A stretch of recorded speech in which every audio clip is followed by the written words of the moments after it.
So hey guys, welcome to my channel. So guys आज का हमारा HTML सीरीज़ का 38th वीडियो है और आज की इस वीडियो में डिस्कस करने वाले हैं HTML सेमेंटिक टैग्स के बारे में कि HTML सेमेंटिक टैग्स कौन से होते हैं और उनका क्या यूज़ होता है। ठीक है, तो सबसे पहले सेमेंटिक टैग्स को सीखने से पहले आपको पता होना चाहिए कि सेमेंटिक का मीनिंग क्या होता है।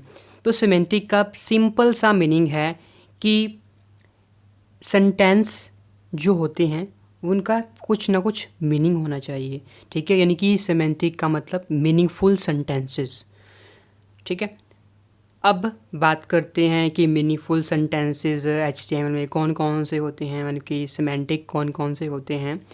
तो सबसे पहले आपको मैं दिखाता हूँ कि सेमेंटिक टैग्स कौन कौन से होते हैं। ओके, तो ये मैंने साइट ओपन की हुई है और यहाँ पर आपको मैं शो करवा रहा हूँ कि सेमेंटिक टैग्स हमारे पास होते कौन कौन से हैं। फर्स्ट होता है आर्टिकल। नाम से ही कंफर्म हो रहा है, आपको मीनिंग बताया मैंने कि मीनिंगफुल सेंटेंसेस, मीनिंगफुल वर्ड। अब आर्टिकल से आप क्या समझते हैं कि कोई आर्टिकल लिखना होगा तो आर्टिकल लिखने के लिए आप यूज़ करते हैं आर्टिकल टैग।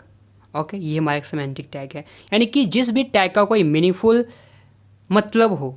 ठीक है, ऐसे असाइड हो गया, असाइड यानी कि साइड में कोई टैग लिखने के लिए डिटेल्स, किसी की डिटेल देनी हो, आपने डिटेल टैग लगा दीजिए। फिग कैप्शन फिगर आपके यूज़ होते हैं, ये इमेज के ऊपर आपने देखा होंगे कैप्शंस लिखे होते हैं तो वहाँ पे यूज़ होता है फिग कैप्शन। फूटर होता है, अब वेबसाइट्स आपने देखी होंगी, वेबसाइट्स में हमारे पास कई चीज़ें होती हैं, एक हेडर होता है, एक नेविगेशन होती है, एक फूटर होता है। ठीक है, तो इन सब को लिखने के लिए हमारे पास सेमेंटिक टैग्स बन गए हैं। अब इससे पहले क्या होता था, जब इस टैग्स नहीं आए थे उससे पहले हम जो वेबसाइट को क्रिएट करते थे वो हम डिव से करते थे। जो डिव आपका एक नॉन सेमेंटिक टैग है, डिव आपका एक नॉन सेमेंटिक है, स्पैन आपका नॉन सेमेंटिक है, यानी कि उसका कोई मीनिंग नहीं बन रहा। नॉन सेमेंटिक तभी उसको हम कह रहे हैं, उसका मीनिंग नहीं बन रहा। डिव क्या है, डिव का हमें आज तक कितना ही पता लगा है कि डिव क्या करता है, डिवीज़न करता है, दो पार्ट्स में ब्रेक करता है, इतना हमें पता लगा है। ठीक है, बट अब डिव जब से सेमेंटिक टैग्स आए हैं तो हम सेमेंटिक टैग्स का ज़्यादा यूज़ करने लग गए हैं। ऐसा नहीं है कि सेमेंटिक टैग्स अगर आप वेबसाइट में नहीं लगाएंगे आपकी वेबसाइट्स नहीं बनेंगी, बन सकती हैं। आप अपनी वेबसाइट्स, कोई भी वेबसाइट बनाइए बिना सेमेंटिक टैग के बना लीजिए, कोई फ़र्क नहीं पड़ता।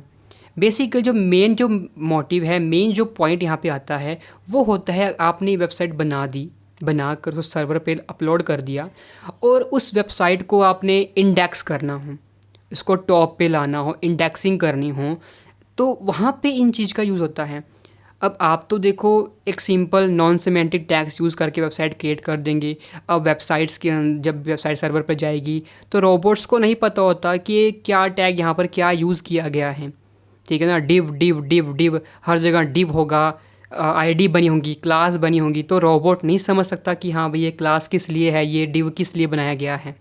ठीक है, अगर आप वही चीज़ सेम चीज़ आप लिखेंगे नेव के अंदर लिखेंगे, नेव लिखा हुआ है यहाँ पे, नेव लिखा है, हेडर लिखा है, सेक्शन लिखा है, समरी लिखा हुआ है, टाइम लिखा हुआ है, तो अगर आप वही चीज़ें नेविगेशन को आप अगर सिंपल नेव टैग के अंदर लिखेंगे, नेव टैग के अंदर आप डिव टैग का यूज़ कर सकते हैं।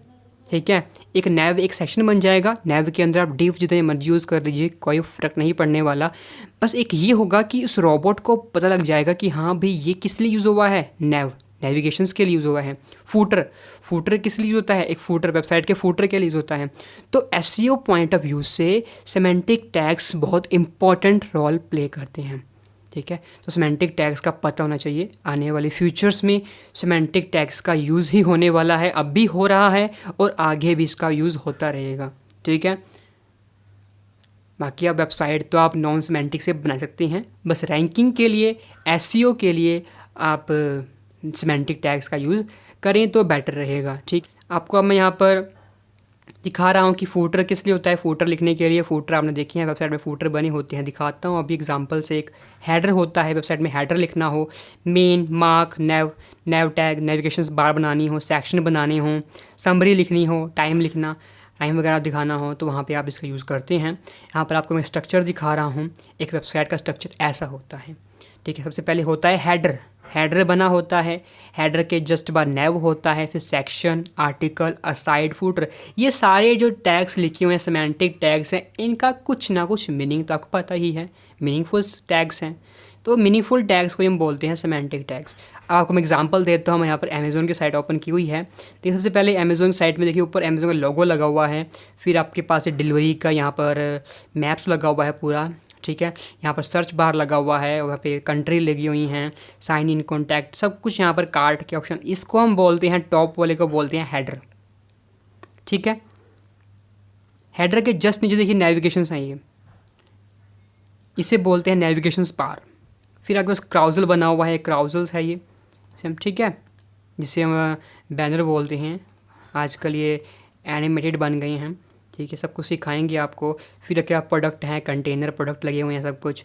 फिर बिल्कुल एंड में जाएंगे आप, एंड में हमारे पास यहाँ पर फूटर बना हुआ है, देखिए फूटर है ये, ठीक है।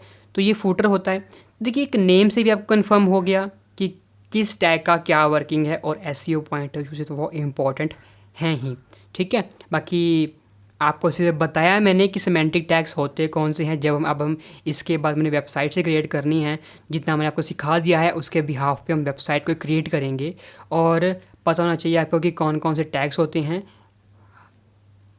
क्योंकि जो प्रोजेक्ट बनाऊंगा मैं उसमें सारे मैं सिमेंटिक टैग्स यूज़ करने वाला हूँ। तो ये मैंने इस वीडियो को क्रिएट किया है, ठीक है। अगर आपका फिर भी कोई डाउट है तो कमेंट सेक्शन में कमेंट कर लीजिए, कोई प्रॉब्लम नहीं है। अब उसके बाद हम देखते हैं, एक एग्जांपल दिखा देता हूँ। यहाँ पर मेरे पास एक डिटेल टैग लगा हुआ है, तो उस डिटेल टैग का क्या यूज़ है वो दिखाता हूँ। मैं एक जस्ट एग्जांपल दे रहा हूँ। तो इसके देखो टेक्स्ट लिखा हुआ है, इसका टेक्स्ट मैं इसे कॉपी कर लूँगा अभी, ठीक है। तो यहाँ पर ये लिखा हुआ है डिटेल टैग लिखा है, तो कॉपी करता हूँ मैं, एडिटर में आता हूँ अपने, और यहाँ पर सिमेंटिक टैग के जस्ट बाद यहाँ पर पेस्ट कर देता हूँ और सेव करता हूँ। क्रोम में आता हूँ, रिफ्रेश करता हूँ, देखिए आउटपुट कुछ इस टाइप से है। डिटेल पे आप क्लिक करेंगे, एक नीचे लाइन लिखी आ जाएगी, ठीक है। ऐसे ही आप यहाँ पर कुछ भी लिख सकते हैं। डिटेल की जगह आप लिख दीजिए, मैं काट रहा हूँ, यहाँ से लिख रहा हूँ मैं YTC, लिखा, सेव किया, क्रोम में आई, रिफ़्रेश किया। आप YTC आगे एरो लगा हुआ है, एरो पे क्लिक करेंगे, आप टेक्स्ट ओपन हो जाएगा, ठीक है। इस टाइप से सिमेंटिक टैग्स आपके यूज़ होते हैं। प्रोजेक्ट बनाएंगे, प्रोजेक्ट्स आप सीखेंगे कैसे प्रोजेक्ट बनाने होते हैं, तो प्रोजेक्ट्स में ही हम अपने सिमेंटिक टैग्स को जहाँ जहाँ यूज़ होंगे, जहाँ जहाँ में रिक्वायरमेंट लगेगी, वहाँ हम उनको अप्लाई करेंगे। आपको तभी समझ आएगा कि क्या क्या किस चीज़ का क्या यूज़ होता है, ठीक है। अदरवाइज़ आप ये साइट जो आपको दिख रही है, डेवलपर मोजिला कंपनी की एक साइट है, इसको ओपन कर लीजिए, सिमेंटिक टैग्स लिखिए, यहाँ पर आप इनके बारे में भी पढ़ सकते हैं। वैसे मैं रेकमेंड नहीं करता कि आप इसको पढ़ोगे आप समझ आए या ना आए, ठीक है। फिर भी जब प्रोजेक्ट आएंगे, प्रोजेक्ट्स में आपको सब कुछ क्लियर होने ही वाला है, ठीक है। तो वेट कर लीजिए थोड़ा सा। होप सो आपको ये जो सिमेंटिक टैग्स हैं समझ आ गई हैं, ठीक है। सिमेंटिक टैग्स क्या होते हैं क्या नहीं हैं, और नॉन सिमेंटिक आपको बता दिया है नॉन सिमेंटिक कौन सी होती हैं, ठीक है। अगर कोई भी डाउट है तो कमेंट सेक्शन में कमेंट कर लीजिएगा। So that's it for this video, I will see you in next.